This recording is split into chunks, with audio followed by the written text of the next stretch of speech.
harka fuudhee jaalatamtoota kabajamtoota hordoftoota keenya dura jirtuu fayyaa keessanii nagaa kootii galata waaqayyoo. Har'a immoo egaa shaanxaa kiyya jechuudha kanan ittiin galadhe kuni baay'ees mul'achuu baatu jechuudha. Suuraan isiniif kaasa. Egaa shaanxaan kinu kana jechuudha. Shaanxaa kana tokkichaa fi xiqqishoon takkas jala hin jirti. Egaa akkuma beekamu waa'ee shaanxaa kanarratti seeraan nuuf hojjedhu warreen jettan kuni kan mataadhaan tokkofatan jechuudha. Kanaan ittiin goggossan kan tokkosan osoo hin taane waa'ee kanarratti seeraan nuuf hojjedhu warreen jettan akkasumas immoo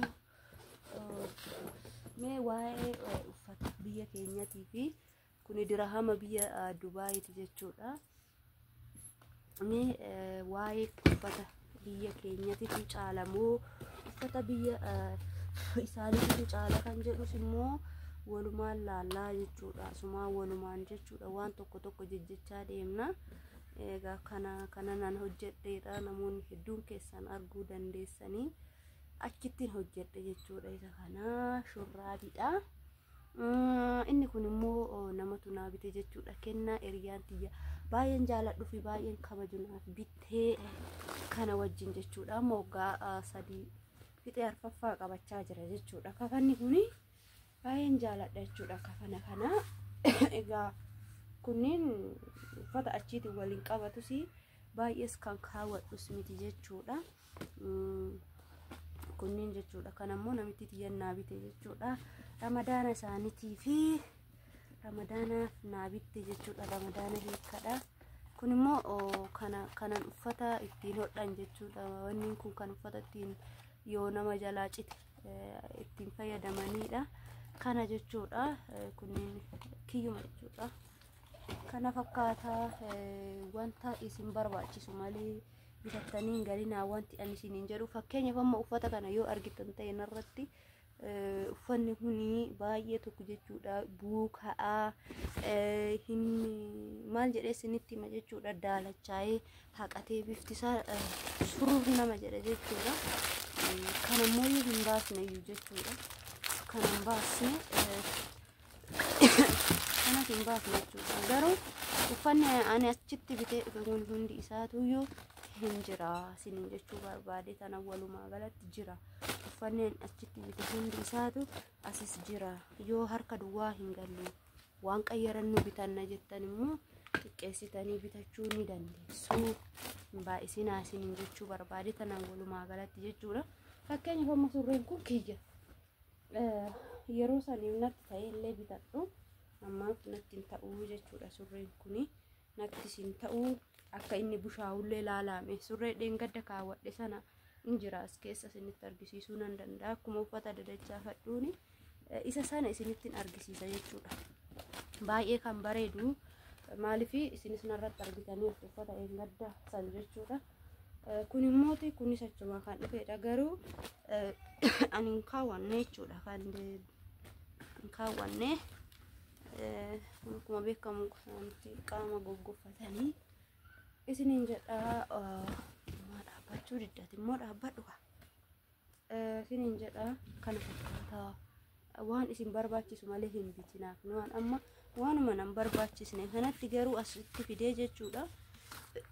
Maallaqa kiyya feesisni isaa hangana fixe jechuudha. Osoo argitanii isinitti hin danda'u. Baay'ee nama fixaa. Kanaafu waan isinitti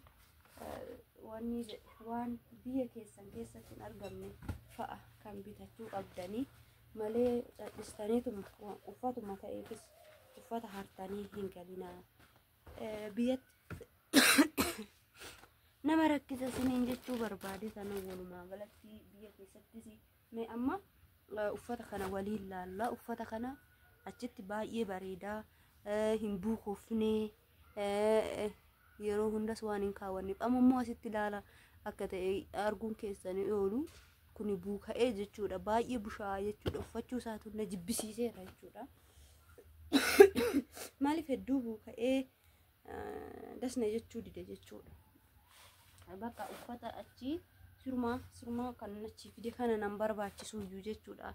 kinoo kana surree isaatis akkuma argitan kana garuu uffanni kun baay'ee gaariidha qorras namarraa dhoowwa akkuma argitan dhoofsisa jechuudha garuu immoo maal gooture uffanni achii fidan bishaan arginaan bishaan biyya keenyatti ta'ee bishaan biyya keenyatti fi uffata isaantu waliin taane ta'ee waan sana galuu dide garuu haala kanaan buuka'ee isin jechuu barbaadeetiniin uffata ofitti hin baay'isina ani baay'eedhaanis hin dhufne yaani xiqqishumaan dhufee garuu immoo ofitti hin baay'isina kunis achii dhufee garuu kun immoo shaggaadha jechuudha amma kun achii dhufee garuu baay'ee bareeda hin buuka'u bakka kana manaan qofa xuriin irraa beeksisaa malee jechuudha. Kana fakkaata isiniin jedha hordoftoota keenyaa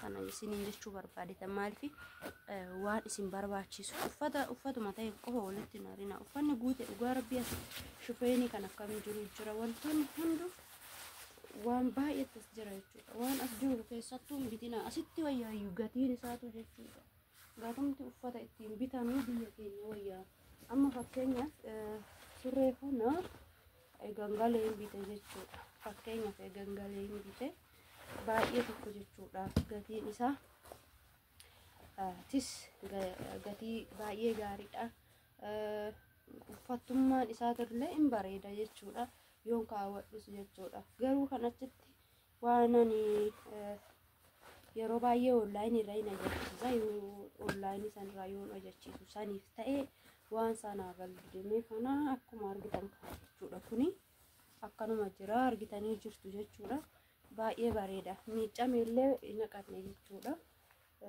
bareeda garuu uffanni achi mee amma kootiin irra jiru kana yoo laaltan gaafa dura baay'ee bareeda fa'a maal jedheen isinitti himaa guyyaa tokko miiccamee guyyaa lammaffaa kinoo akkana ta'ee bubbuuka'ee jechuudha luqa'ee daddaalachaa'ee kana fakkaata uffanni biyyaa isaanii biyya keessattuu biyya arabaa jechuudha baay'ee nama jibbisiisa jechuudha dhugaa dubbachuuf yoo ta'e ani ammoo uffata nan barbaachisne yookaan immoo uffata akkanumaan hin kaawwanne tokko jala galcha jechuudha dachaasee tooyi uffata kaawwachuun yeroo hunda natti hin mijanne dachaasee jala galchuu kananii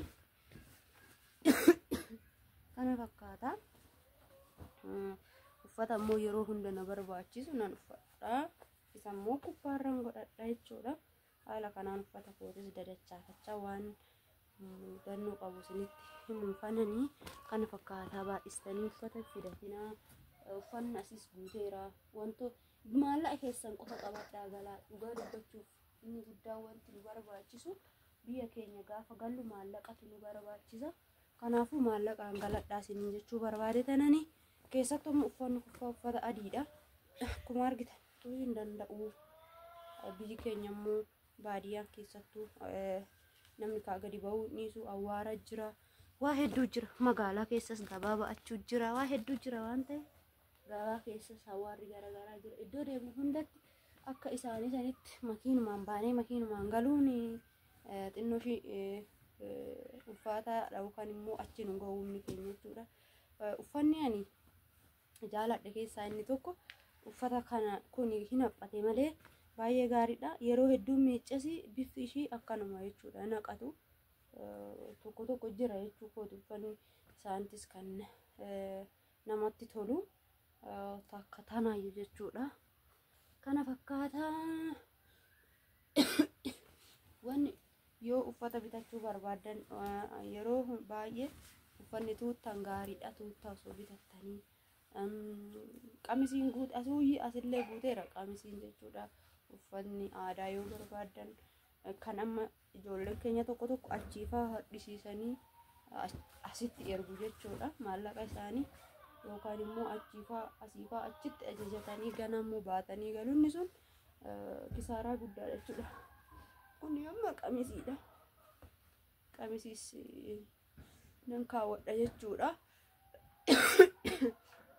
innis daaruma kanaan naaf haa taa'u waan uffata kaawwadhuu fi kan hin kaawwanne kophaa babaasaa jira jechuudha amma kana fakkaataa uffata hin fidinaay kan amma achitti jechuudha. Birri xiqqoodha nan bite yeroo san jechuudha. Birri 26 moo akkasii nan bite. Haga ammaa hin jira jechuudha. Haga ammaa kinoo addisuma jechuudha hin jira.